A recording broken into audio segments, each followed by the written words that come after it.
मैं आप सभी को हार्दिक शुभकामनाएं देती हूँ। जब मैं पीछे मुड़कर ये देखती हूँ कि विपरीत परिस्थितियों के बावजूद हमने कितने यात्रा की, तो मेरा हृदय गर्व से भर जाता है। हमारे गणतंत्र का 75वां वर्ष कई अर्थों में देश की यात्रा में एक ऐतिहासिक पड़ाव है।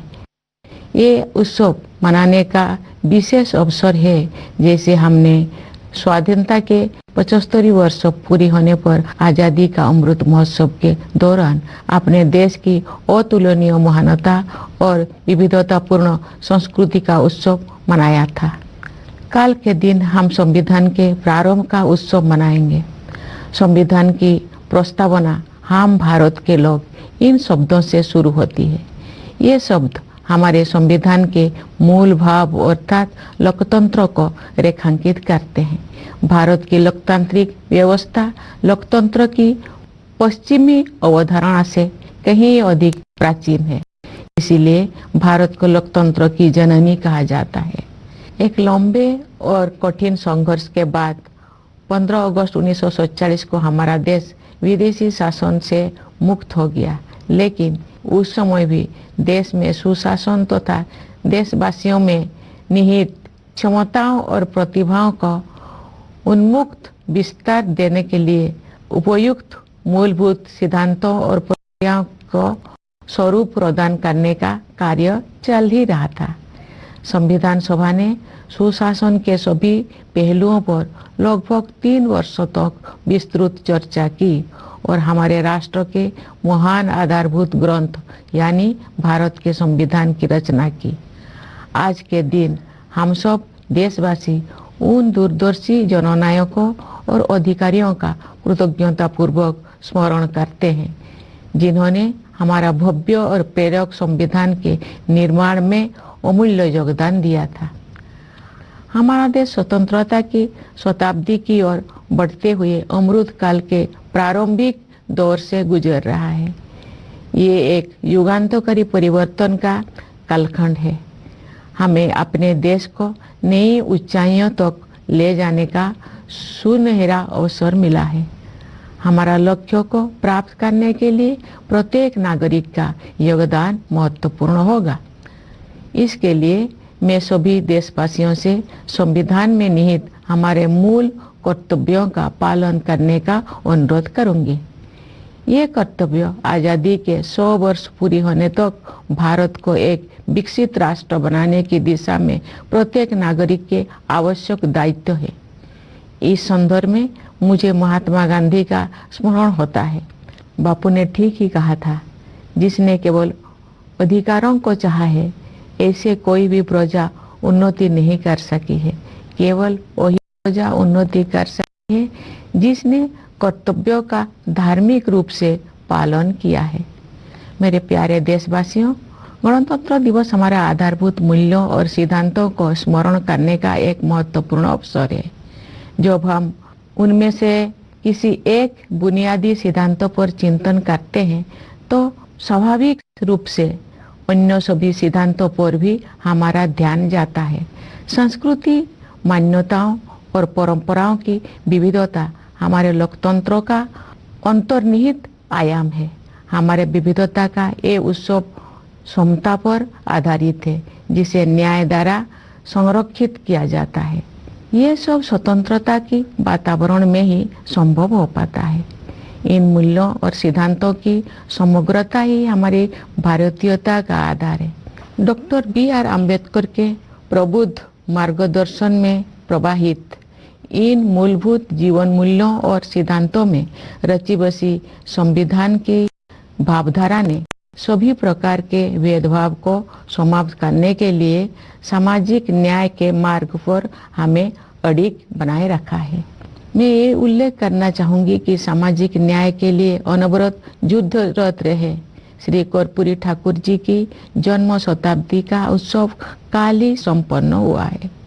कर्पूरी जी पिछड़े वर्गों के सबसे महान पक्षकारों में से एक थे, जिन्होंने अपना सारा जीवन उनके कल्याण के लिए समर्पित कर दिया था। उनका जीवन एक संदेश था। अपने योगदान से सार्वजनिक जीवन को समृद्ध बनाने के लिए मैं कर्पूरी जी को अपनी श्रद्धांजलि अर्पित करती हूँ। हमारे गणतंत्र की मूल भावना से एकजुट होकर 140 करोड़ से अधिक भारतवासी एक कुटुंब के रूप में रहते हैं।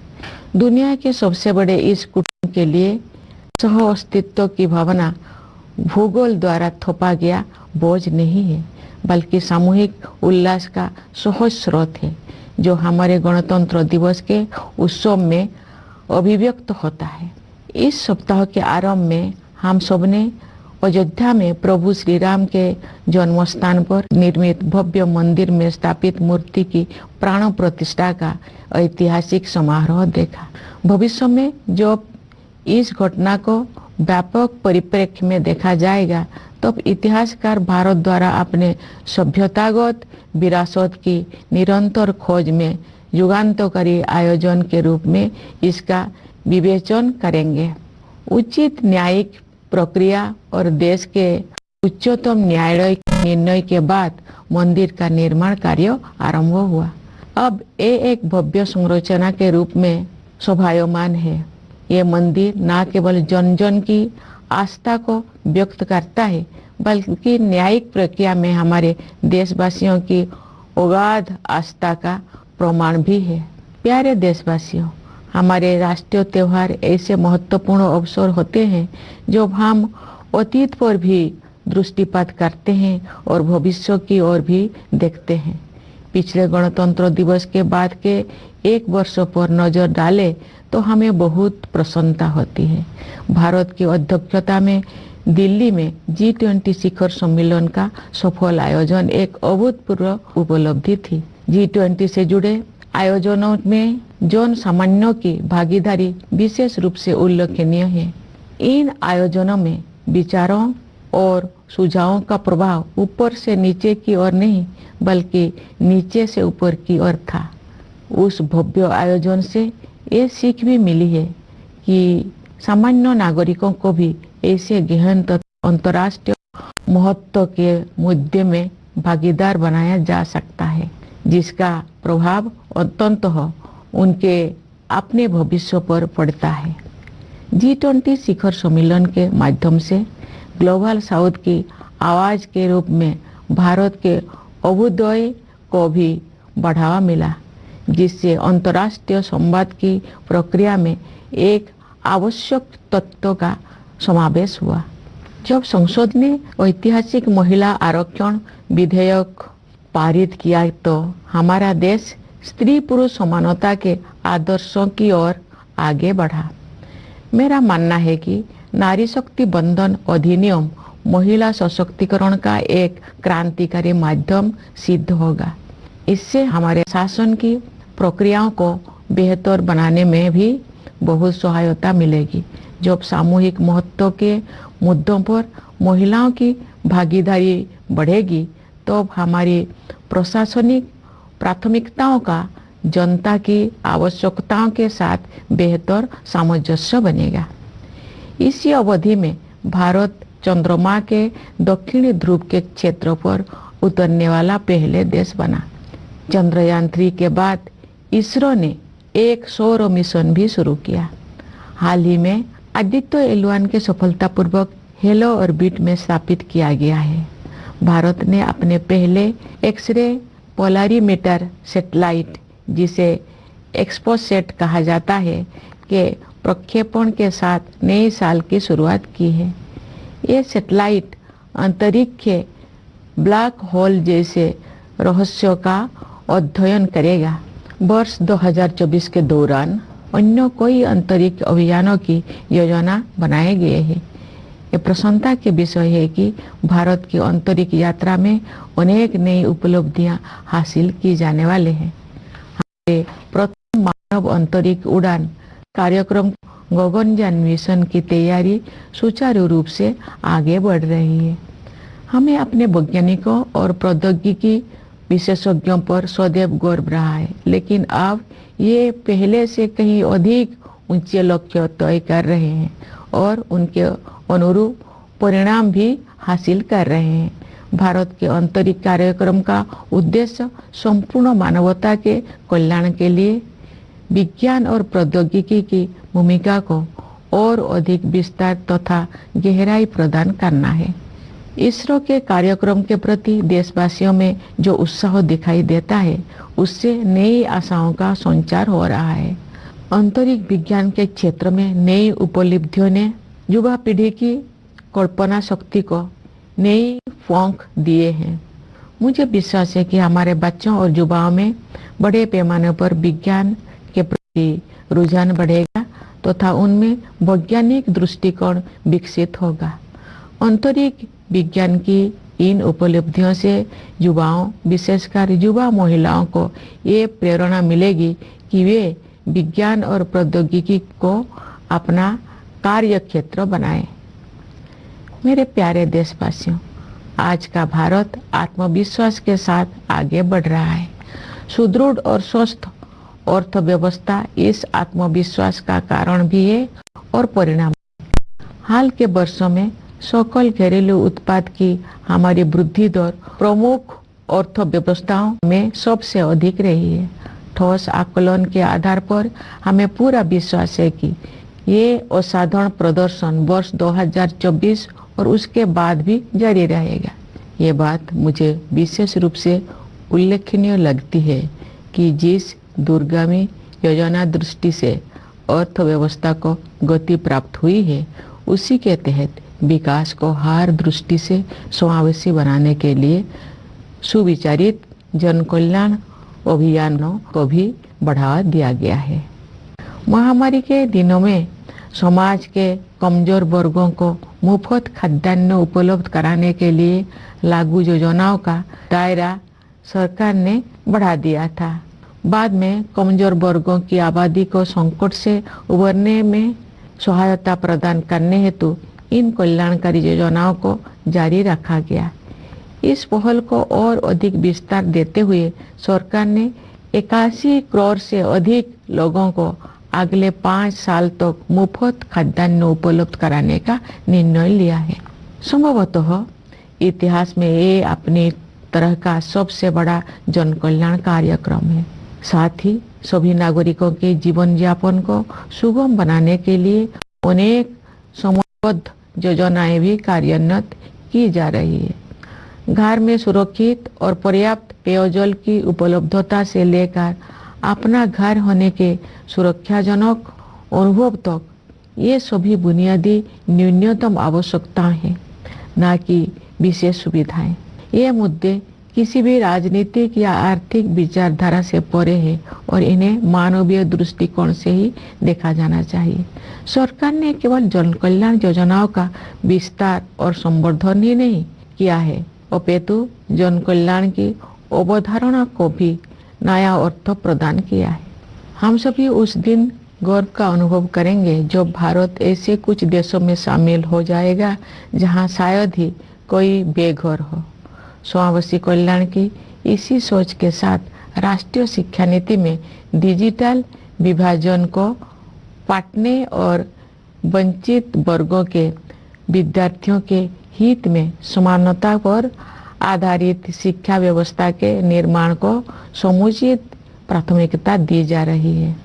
आयुष्मान भारत योजना के विस्तारित सुरक्षा कवच के तहत सभी लाभार्थियों को शामिल करने का लक्ष्य है।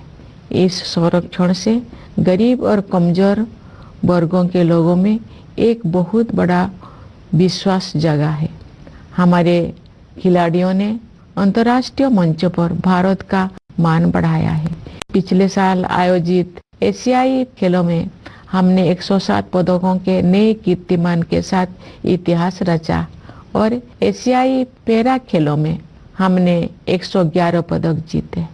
ये अत्यंत प्रसन्नता की बात है कि महिलाएं हमारी पदक तालिका में बहुत प्रभावशाली योगदान दे रही है। हमारे श्रेष्ठ खिलाड़ियों की सफलता से बच्चों को विभिन्न खेलों में भाग लेने के लिए प्रेरणा मिली है, जिससे उनका आत्मविश्वास बहुत बढ़ा है। मुझे विश्वास है कि नई आत्मविश्वास से भरपूर हमारे खिलाड़ी आगामी पेरिस ओलंपिक में और भी अच्छा प्रदर्शन करेंगे। प्यारे देशवासियों, हाल के दौर में विश्व में अनेक स्थलों पर लड़ाइयाँ हो रही है और दुनिया के बहुत से हिस्से हिंसा से पीड़ित है। जब दो परस्पर विरोधी पक्षों में से प्रत्येक मानता है कि केवल उसी की बात सही है और दूसरे की बात गलत है, तो ऐसी स्थिति में समाधान परक तर्क के आधार पर ही आगे बढ़ना चाहिए।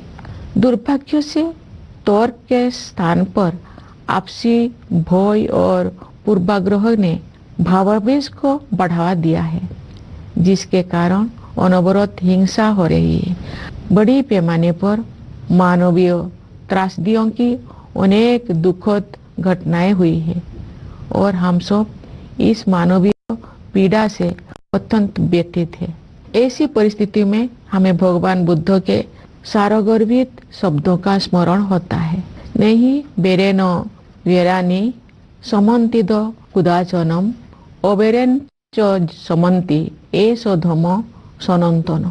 इसका भावार्थ है, यहाँ कभी भी शत्रुता को शत्रुता के माध्यम से शांत नहीं किया जाता है, बल्कि अशत्रुता के माध्यम से शांत किया जाता है।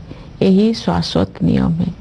वर्धमान महावीर और सम्राट अशोक से लेकर राष्ट्रपिता महात्मा गांधी तक भारत ने सदैव एक उदाहरण प्रस्तुत किया है कि अहिंसा केवल एक आदर्श मात्र नहीं जिसे हासिल करना कठिन है, बल्कि ये एक स्पष्ट संभावना है। यही नहीं, अपितु अनेक लोगों के लिए ये एक जीवंत यथार्थ है। हम संघर्ष में उलझे क्षेत्रों में उन संघर्षों सुलझाने तथा शांति स्थापित करने के मार्ग खोज लिए जाएंगे। वैश्विक पर्यावरण संकट से उबरने में भी भारत का प्राचीन ज्ञान विश्व समुदाय का मार्गदर्शन कर सकता है। भारत को ऊर्जा के नवीकरणीय स्रोतों को बढ़ावा देने में अग्रणी योगदान देते हुए और ग्लोबल क्लाइमेट एक्शन को नेतृत्व प्रदान करते हुए देखकर मुझे बहुत प्रसन्नता होती है। भारत ने पर्यावरण के प्रति सचेत जीवन शैली अपनाने के लिए लाइव मूवमेंट शुरू किया है। हमारे देश में जलवायु परिवर्तन मुद्दे का सामना करने में व्यक्तिगत व्यवहार परिवर्तन को प्राथमिकता दी जा रही है तथा विश्व समुदाय द्वारा इसकी सराहना की जा रही है।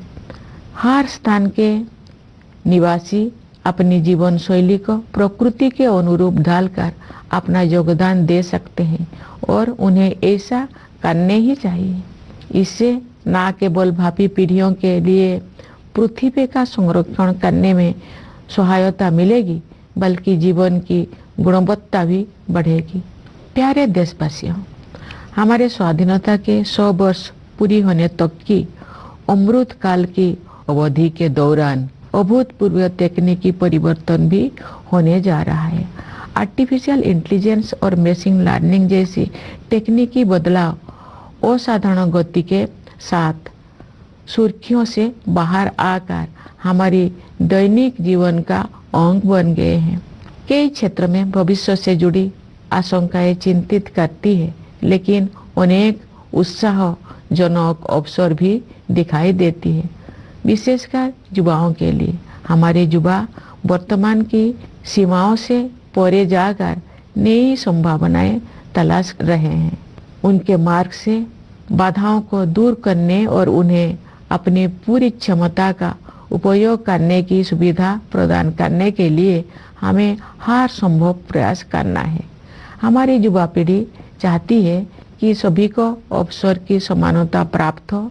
वे समानता से जुड़े पुराने शब्दजाल नहीं चाहते हैं, बल्कि समानता के हमारे अमूल्य आदर्शों का यथार्थ रूप देखना चाहते हैं।